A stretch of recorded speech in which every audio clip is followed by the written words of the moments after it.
Assalamualaikum warahmatullahi wabarakatuh. Nah, teman-teman, di sini saya akan berbagi bagaimana cara membuka fitur dana cicil di Akulaku. Nah, terus terang saja teman-teman, 2 hari yang lalu sebelum saya membuat video ini, dana Akulaku saya ini belum muncul ya. Nah, saat ini kalau kalian lihat di sini di menu keuangan, kemudian dana cicil saya ini sudah bisa muncul teman-teman. Kalau misalnya kalian belum muncul ketika kalian klik menu yang ada di dana cicil ini teman-teman, itu pasti nongolnya adalah kalian harus melakukan upload dokumen atau kalian harus melakukan transaksi yang aktif di Akulaku untuk meningkatkan kredit skor kalian. Nah, sekarang kalian bisa lihat di sini teman-teman ya. Saya ini juga masih belum mentautkan BPJS saya ataupun NPWP saya ya teman-teman ya. Akun BPJS sama akun NPWP saya di sini saya belum mentautkan, tapi saya sudah mendapatkan limit hingga 7 juta teman-teman. Nah, untuk caranya bagaimana, kalian bisa nonton video saya sebelumnya ya, cara menaikkan limit Akulaku. Nah, sekarang teman-teman, di sini ketika saya klik dana cicil ini sudah muncul ya, nggak muncul lagi informasi bahwa saya belum terbuka fiturnya. Nah, bagaimana cara melakukannya dan bagaimana dalam sehari saya bisa membuka cicilan Akulaku ini teman-teman, dana cicil di Akulaku ini teman-teman maksud saya. Nah, kalian bisa lihat teman-teman ya, baru banget kemarin itu saya sudah berhasil membuka dana cicil, padahal 2 hari sebelumnya itu saya masih belum bisa ya teman-teman ya. Nah, caranya kalian bisa lihat di sini teman-teman. Nah, kalian lihat di sini teman, di akun Akulaku ini kalian tinggal lihat di transaksi ya teman-teman ya. Sebentar saya akan pilih ke lihat semua. Nah, di sini adalah pesanan saya teman. Kalian bisa lihat saya melakukan pembayaran air, kemudian pembayaran tagihan listrik, lalu saya membayar tagihan internet saya MyRepublik di Akulaku di hari yang sama.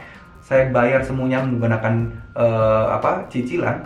Limit saya di sini kalian bisa lihat limit saya berkurang karena melakukan transaksi 3 ini. Itu kemarin teman-teman. Dan saya membayar tagihan saya pas di tanggal jatuh temponya.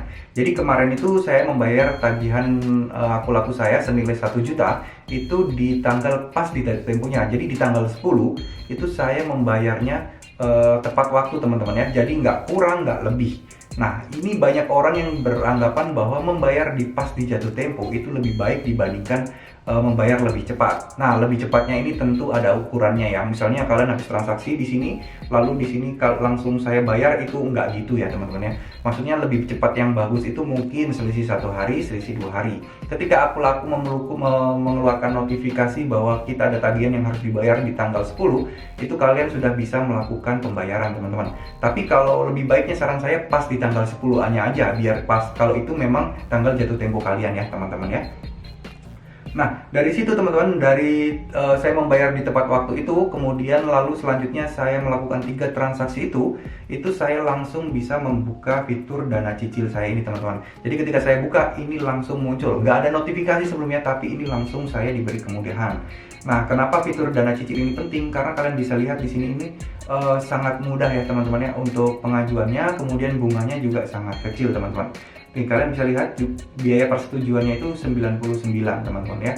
Jadi ini ada bisa 2 bulan, ada 3 bulan. Di sini kalian bisa lihat juga ada potongan-potongan dan lain sebagainya. Nah, dana cicil ini lebih murah dibandingkan pinjaman tunai yang ada. Nah, buat kalian daripada yang gestun limit Akulaku, kemudian pakai jasa mencairkan limit Akulaku, itu mungkin kalian lebih baik menggunakan dana cicil ini karena ini lebih mudah juga loh teman-teman ya. Dan bisa dicicil lagi 3 bulan. Nah, caranya hanya segampang itu ya teman-teman. Nah, ini ada sedikit tips lagi teman-teman. Buat kalian yang memang baru mempunyai Akulaku dan dana cicilnya belum muncul, ya mungkin itu masih wajar ya, karena kalian histori transaksi kalian ini belum ada di sini. Kalian belum pernah melakukan pembayaran 1 kali pun. Akulaku nggak tahu nih kalian bisa bayar apa enggak nantinya.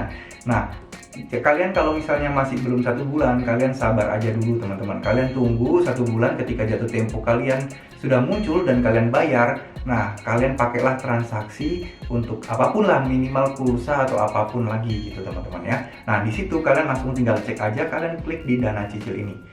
Nah, ini akan otomatis muncul ya teman-teman ya. Jadi sebelum kalian melakukan pengajuan di dana cicil ini teman-teman, ada beberapa hal atau tips yang harus saya bagikan ya kepada kalian ya.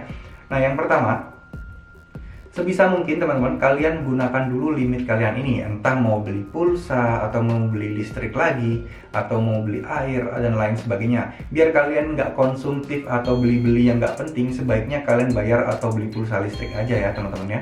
Kalau kalian masih tinggal sama orang tua, kalian tinggal bilang ke orang tua kalian untuk listrik bulan ini uangnya kasih ke kalian aja, nanti kalian yang akan bayar ke aku laku. Jadi uangnya tentu jangan kalian pakai ya teman-teman ya, kalian simpan, jadi begitu nanti tagihan aku laku keluar, kalian bisa melakukan pembayarannya teman-teman. Jadi tanpa keluar uang nih teman-teman. Begitu juga kalau misalnya ada teman-teman kalian yang mau beli pulsa, jangan beli pulsa ke kalian aja dulu. Nah, kalau biar mereka mau, kalian bisa ngakalin dengan dia ngasih harga lebih murah lah kepada mereka. Nah, dari situ teman-teman itu akan otomatis membuat kalian dana cicilnya itu langsung disetujui, dan otomatis juga men-trigger kredit limit atau kredit skor kalian ini naik, dan itu otomatis membuat limit kalian ini juga bisa naik teman-teman. Jadi sesimpel itu sebenarnya, nggak perlu kalian keluar duit, nggak perlu kalian susah payah ya.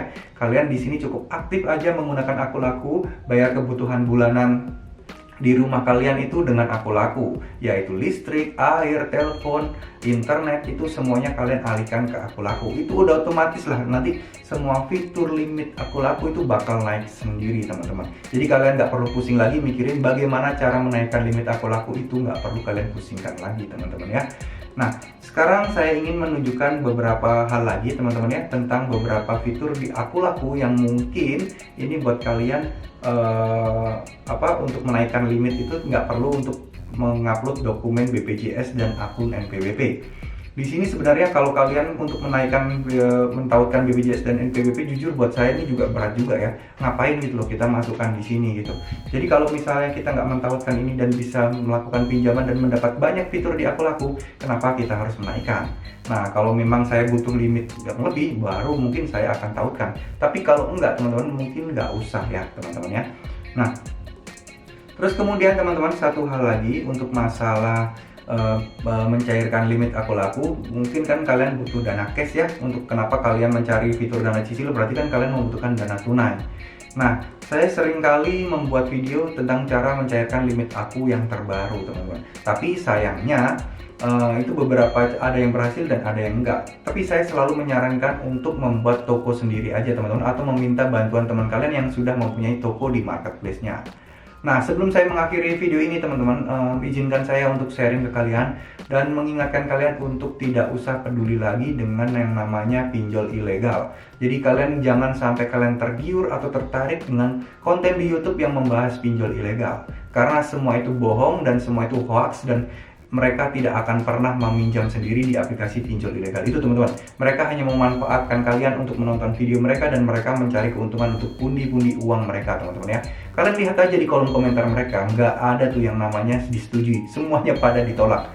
Tapi herannya kenapa semuanya pada masih nonton, dan penontonnya sangat banyak teman-teman. Padahal dikibulin gitu aja sama konten kreatornya, tapi masih setia menonton gitu teman-teman ya. Jadi itu sangat beresiko loh ya teman-teman ya. Kalian nggak hanya rugi kuota dan waktu saja buat nonton videonya, tapi data kalian itu sudah diambil alih oleh pinjol ilegal itu dengan kalian mencoba aplikasi itu dan ditolak ujung-ujungnya. Udah ditolak, duit nggak kalian terima. Ini sangat fatal dan ini sangat gawat, dan resikonya kalian yang akan menanggung. Sedangkan YouTuber ini tidak peduli dengan apa yang terjadi dengan data kalian teman-teman. Oke, mungkin segitu dulu. Mohon maaf jika ada salah-salah kata. Wassalamualaikum warahmatullahi wabarakatuh.